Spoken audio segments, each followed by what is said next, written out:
Hello and welcome back to Facepalm America. I'm Beowulf Rockland. A couple of weeks ago, I did a segment called A Tale of Two Cities. And I was comparing what was going on in San Francisco, California, and Phoenix, Arizona. I talked about a bathroom, a public restroom, in San Francisco, California, that had not yet been built, not even yet actually approved, which was budgeted for the cost of $1.7 million in San Francisco. And I indicated that this was symptomatic of deeper problems in San Francisco and a blue state like California, where not just public restrooms, but basic housing is extremely unaffordable. And I compared that to problems going on in Phoenix, Arizona, where armed vigilantes are looming around voter ballot drop boxes. They're armed, okay? That's threatening. And I compared those two situations. I think the problem in Phoenix, Arizona is more immediate, more dangerous, physically harmful. But we can't ignore the fact that things are out of control and somebody's making a whole bunch of money that they shouldn't make off of a $1.7 million proposed bathroom in San Francisco, California either. And we also, of course, have to do something about people threatening, essentially, the lives of those who would go to vote. But I got some feedback on this. Jan in San Francisco emailed me, and she had this to say. It was a very nice email, and I was glad to have received it. So, Jan, I will read this. Dear Beowulf, I heard your commentary about the San Francisco public toilet fiasco and wanted to scream. I live in Noe Valley, and that is where they are proposing to build the bathroom, and I and everyone I know was appalled about the cost and red tape involved in our potty. However, once it was made public, both the state official who secured the funding and Governor Newsom pulled the plug on the project before your broadcast. Now, I mentioned that Governor Newsom had, I don't think he's pulled the plug on it. I believe he's at least paused the project.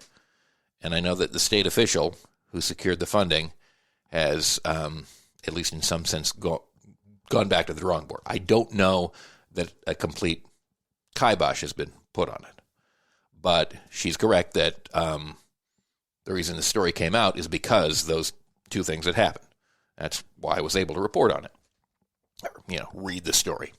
Let's get something straight. Just because I read a story that somebody else wrote and did actual research on that went beyond Googling something, doesn't mean I'm a reporter or that I report on things. If I fall into that trap, stop me. I'm not a reporter. I'm a podcaster. Okay, so Jan continues. I believe you have every right to make fun of us and anyone else who's doing absurd stuff. And Jan, just to be clear, I'm not making fun of you or people in San Francisco or California per se. I just think it's a ridiculous thing and that it's a problem that has to end. But did you have to do it so close to the very important election that's only days away? I imagine that Fox has had a field day with this great example of loony libs. We really don't need folks from our side giving them any more ammunition. Just a thought. Jan from San Francisco. So, Jan, I hear you. Fox is going to Fox. They're going to do what they are going to do, regardless of what I say on this little podcast. But I think it's important that, unlike the right, unlike the vast majority of the right, that we acknowledge problems that our side has. And that will redound to our benefit in the long term, because we will then be able to fix those problems and become better. I believe that self-examination is critical. And I think we need to be looking at this kind of thing and fixing this kind of thing. And I don't think it matters whether it comes right before an election or not. I don't think there are many people who were seriously considering voting for someone on the left or a Democrat who would have heard the story of a $1.7 million public restroom proposed in San Francisco, California, and decided, that's it for me. I'm not voting for Democrats anymore. I think this kind of story, in the context you talk about it, Jen, functions primarily as a device to rile up and turn out votes for existing people who would likely vote anyway for Republicans. And I don't think that there are a whole heck of a lot of those people listening to this podcast. I mean, they're welcome to. But beyond that, beyond political tactics, we've got to look at ourselves and decide, what do we want to do? As a political movement, who do we want to be? If you're a Democrat, as a Democrat, what direction do you want to go? What do you want to represent? And I think we can all agree that it's not $1.7 million public restrooms. I think that there are reasons that happened. I think they probably involve some degree of civic graft, some degree of overinflated real estate and contracting prices, which contribute in a larger way to why it is so darn expensive to live in San Francisco and in California. And we got to address that, because affordable housing is not just a San Francisco issue. It's a national issue. It's a local issue. It's everywhere. And we've got to represent the right side of that. And the right side of that is not the side that's inflating the price of a public restroom in San Francisco to $1.7 million. So, Jen, I appreciate you bringing this up. But, and I understand what you're saying in a tactical sense. Sure, here's another story about loony libs. But we have to know what we want. And we have to know where we want to go. And I think it's more important that we be truthful when we've made a mistake, that we own up to it and say, here's the course we're going to take instead. So, thank you for writing. Thank you for adding this to the program. I suppose now I've taken another segment and talked about wacky things that are going on in San Francisco.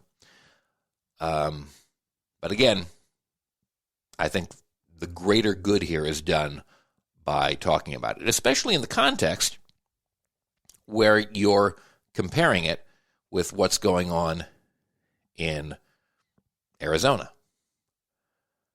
with the whole armed vigilante thing. That actually is a more, as I said, immediate problem.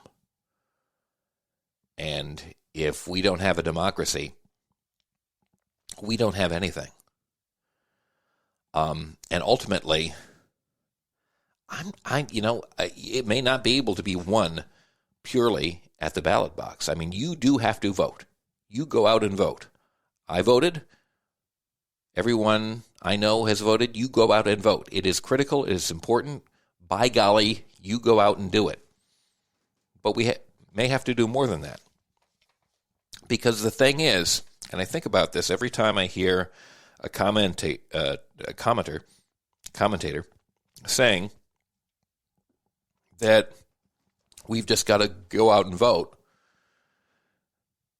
I think about Georgia. I think about Greg Palast, who we spoke to on this program a few weeks ago.